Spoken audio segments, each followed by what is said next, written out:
Mineral Resource Authority is accusing Barrack Niugini Limited of moving gold and silver products from the mine with intention to export the product. MRA accusing Barrick, as reports received from the Chief Inspector of Mines stated that inspection of BNL's gold registry showed zero gold and the last shipment was done on the 29th of April 2020. It says the holder of the tenement owns all minerals lawfully mined from the land. That's what the law says. They own all the minerals lawfully mined from the land. When you go back to section 145, it says on the expiry of the tenement, all rights conferred or enjoyed under the tenement cease. So the law is very clear, you see. It says as long as you have the license, you can deal with the mineral as you wish. But upon expiry, all the rights come to an end. MRA states its timeline of events shows Barrick's dilemma. On the 3rd of June, after MRA MD received intelligence, he instructed the Chief Inspector of Mines to contact BNL and verify the intelligence received.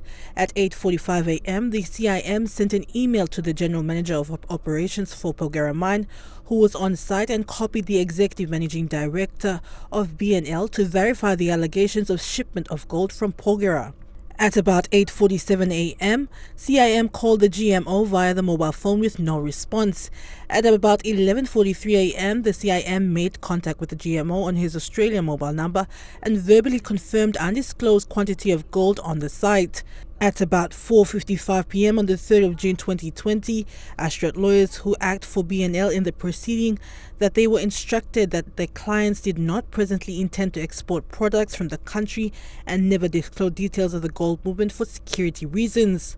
At about 5 p.m, the MD was informed by CIM with evidentiary materials confirming the BNL attempted to export 46.55 million kina worth of gold and 70,000 kina worth of silver out of the country. And we have evidence to show that, even the lawyers, Barrick lawyers, willfully and intentionally misled the state by telling us that, the client does not intend to export these mine products out of the country. But that is totally wrong. For lawyers who are practicing PNG, you need to uphold ethics. You comply with the laws of this country. Yeah.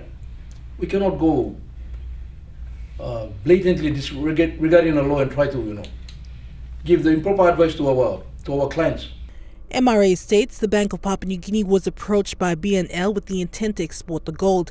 BNL was advised to comply with all requirements. In the end, MRA and BPNG determined the shipment of the gold bars were unlawfully produced and would not proceed, and the 23 gold bars were now property of the state. Meanwhile, Barrack Niugini Limited has rebutted MRA's statement as incorrect.